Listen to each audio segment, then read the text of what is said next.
I am Clara, as you may know, and currently I work as a TikTok streamer. I started gaining fame on social media platforms thanks to my cosplay videos wearing furry costumes, also known as fursuits. It may seem a bit strange, but the characters I cosplay have a surprisingly loyal and steady fan base. Thanks to the donations they send me during my live streams, I'm able to maintain a pretty comfortable and stable life. However, to be honest, I don't really enjoy this job that much. The simple reason is that I'm actually allergic to these furry materials.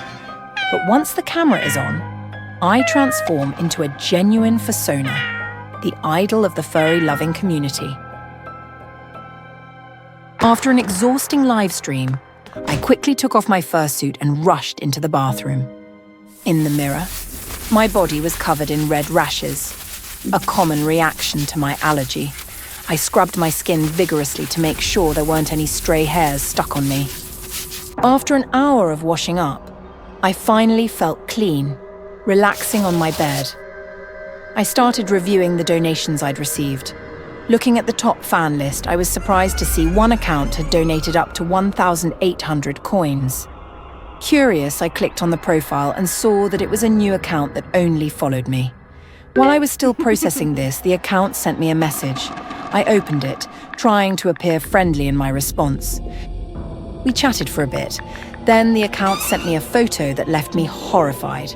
I could clearly see my home address on a package in the photo. How could he know where I live? I was about to ask when he transferred me an additional $1,000. He said he wanted me to accept this special gift as a simple way to show his admiration for me. I convinced myself to believe his explanation and quickly ended the conversation. The next morning, I found the package sitting outside my front door. I cautiously looked around, but there was no one suspicious in sight. I hurriedly brought the package inside. As soon as I opened the box, a sharp smell of leather hit my nose.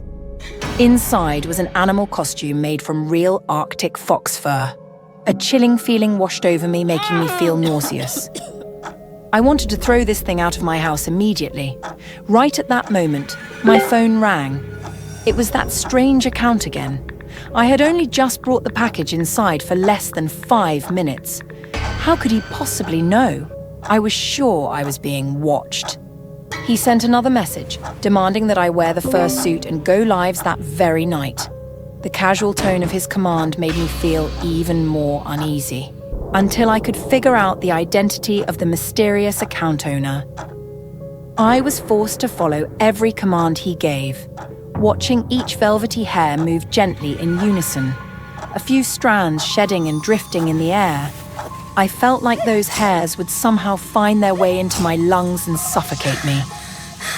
Or perhaps they would pierce my skin through the pores. Horrifying images flashed through my mind, but I clenched my teeth and forced myself to put on the costume. The live stream began, and that demonic account appeared first, as if it had been waiting for me for a long time. The overwhelming smell of leather inside the suit made me feel like I was going to pass out.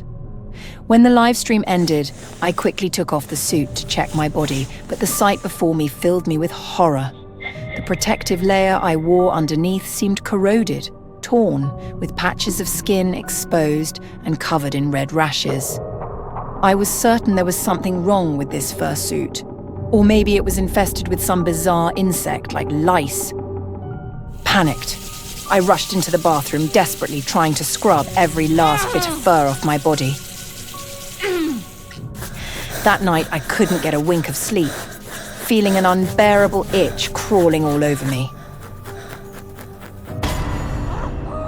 The next morning, the red rashes on my skin hadn't subsided. Instead, they had worsened, turning into frightening blisters. I quickly looked for my allergy medicine, only to realize I had already used it all up last night. And then came that damn Love Clara account again. He asked if I had been itching all night. I was sure he knew about my allergy to fur. I was furious and desperate to uncover his identity. Just then, he sent me a video clip, a part of my past I wanted to bury forever. The clip that went viral in the furry community was, in fact, the very same one filmed and uploaded by the bullies from my high school days as a twisted trophy. They mocked my chubby figure and large chest, thrilled to capture my allergic reaction to fur on camera. They took my suffering as their entertainment. It's ironic, but those very clips made me famous. I dropped out trying to escape that school and started streaming to make a living. Now those bullies have come back, trying to ruin my life all over again. The bully demanded that I wear the fox suit and go outside. Fearing he might publicly expose something even more humiliating, I reluctantly obeyed. I walked, keeping an eye on my surroundings, trying to rush to the pharmacy as quickly as possible. After finally buying allergy medication, all I wanted was to get home, wash up, and get rid of the itching all over my body. But just then, a crowd surrounded me. Cameras pointed at me from all directions, scaring me as people's faces lit up with excitement, each one shouting my name, claiming to be a fan, asking me to perform for them. I wanted to run, but I knew this had to be part of the bully's plan, and he was probably hiding somewhere within the crowd. So, I had no choice but to stay and start dancing as they requested. I could feel the blisters on my body bursting one by one. The itchiness faded, replaced by a burning, stinging pain.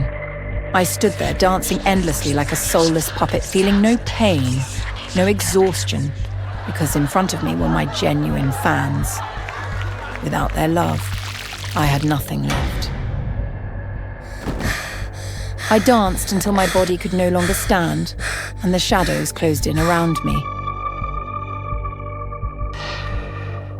When I regained consciousness, I found myself lying in a hospital bed. I tried to take off the fur suit, but I couldn't. The costume had fused with my raw, damaged skin. Each strand of fur seemed to be growing directly from my flesh. I had become a real furry.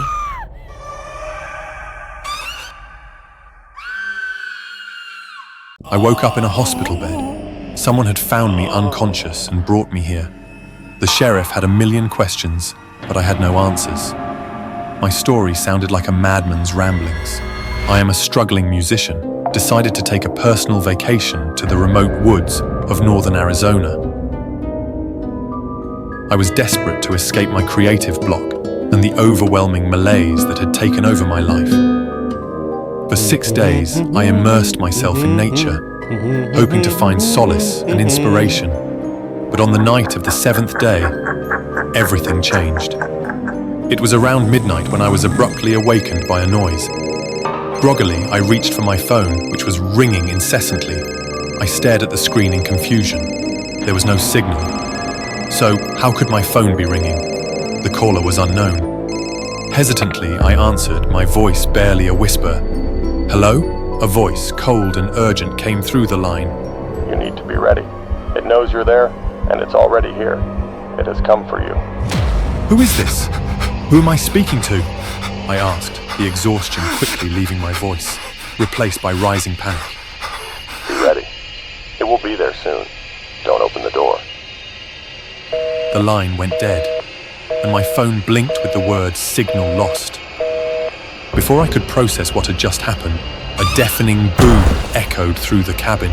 The walls shook, the windows rattled. I turned towards the bedroom door, my heart racing.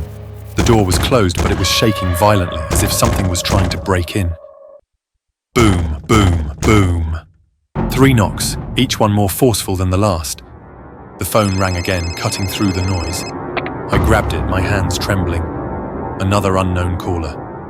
Shakily, I answered, not daring to speak. It knows you're in there. It won't be polite for long. Get under the bed. Hide. The line went dead again. With no time to lose, I crawled under the bed, my heart pounding in my ears. The door exploded. Shards of wood flew across the room, some embedding in my skin. I bit back a scream, tears streaming down my face from the pain. In the doorway stood a pair of feet, massive legs that looked like tree trunks, covered in mossy green and brown, with a texture so wooden it seemed inhuman. The creature's heavy, ragged breaths filled the room, along with the stench of rot and decay. It was a scent so putrid I had to cover my mouth and nose to keep from gagging.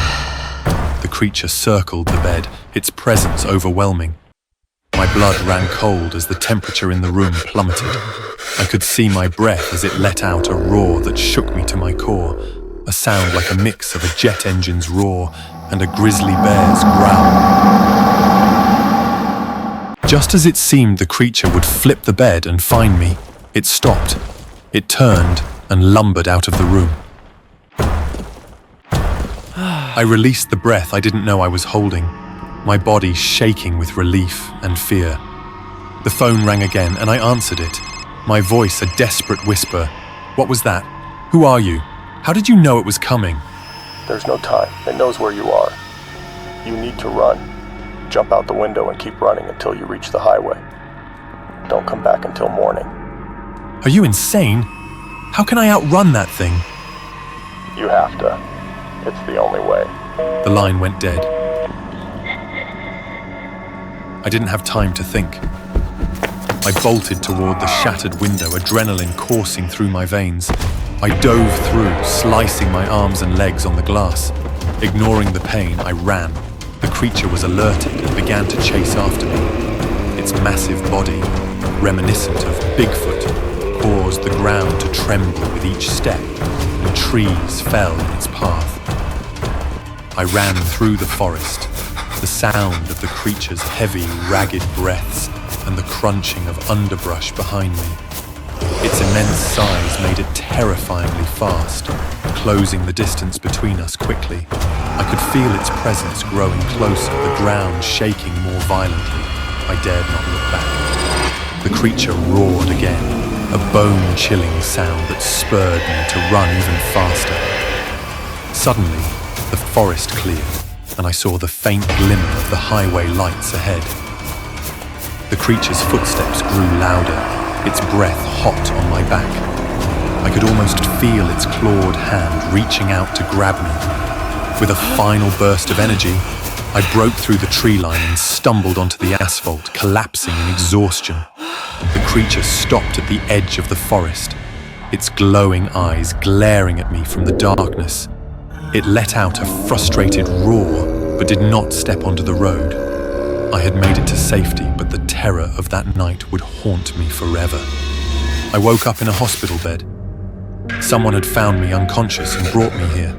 The sheriff had a million questions, but I had no answers. My story sounded like a madman's ramblings, but when they checked the cabin, they found the damage, claw marks in the wood like nothing they'd ever seen.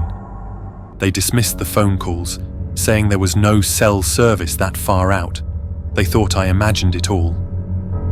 To this day, I don't know who called me or what that creature was, but I do know one thing. I am forever grateful to the unknown caller who saved my life.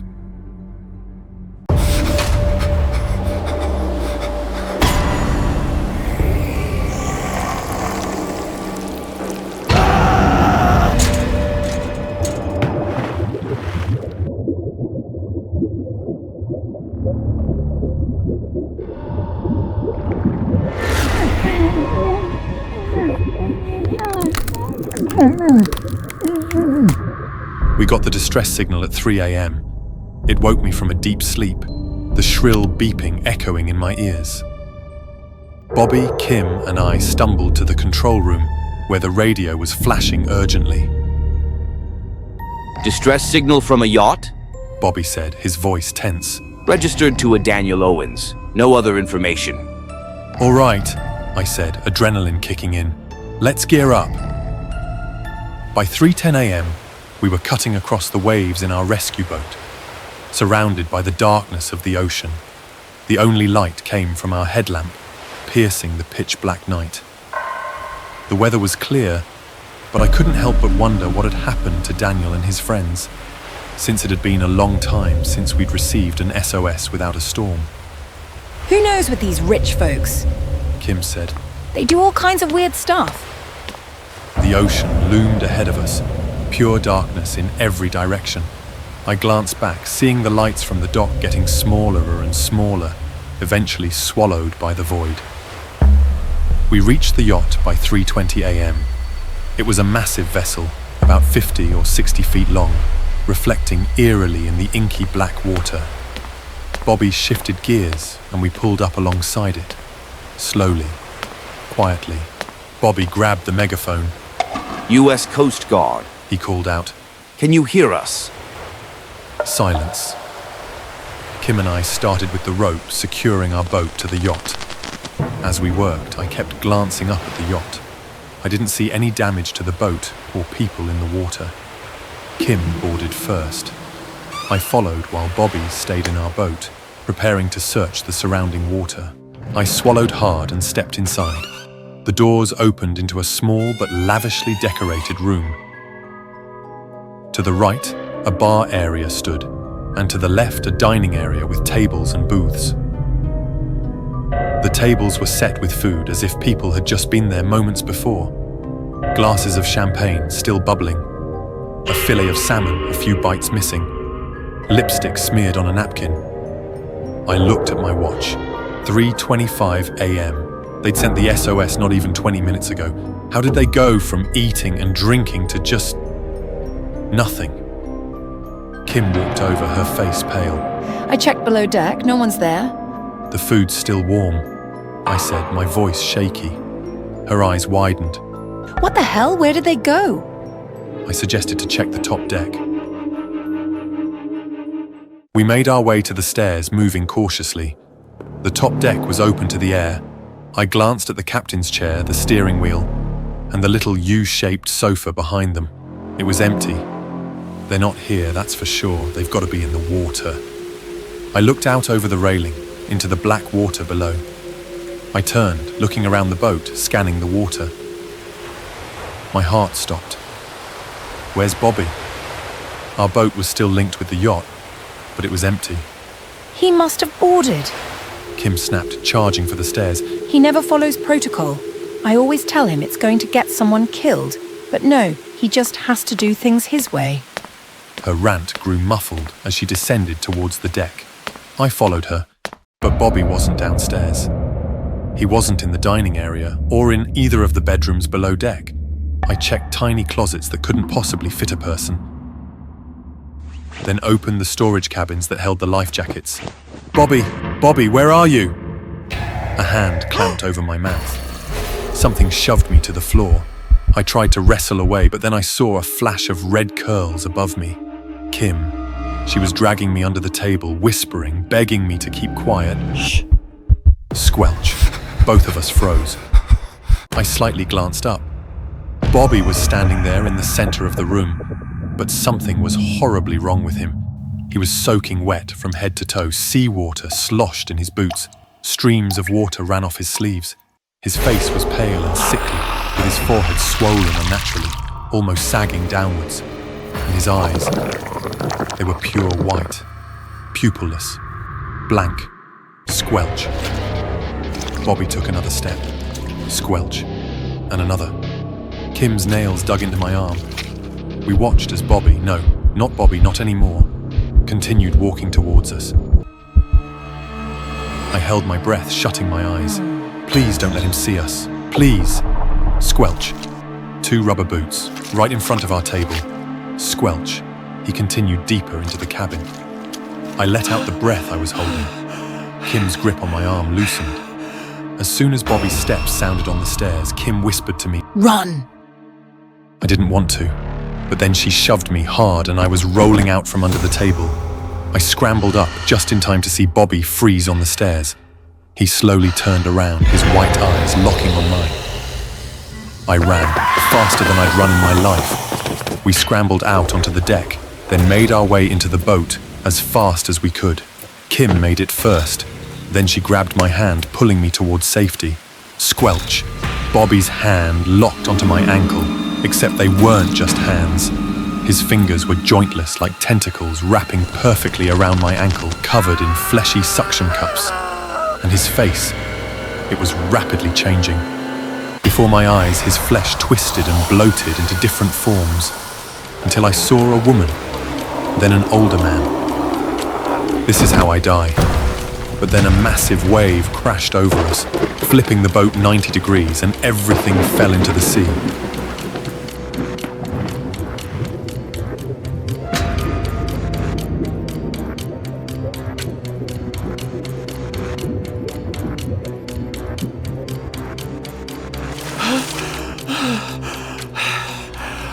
Back home, I was so relieved, so thankful. Whatever that thing was, I'd escaped it. I felt better than I had in years. Like all my problems were tiny grains of sand, but now I'm not so sure.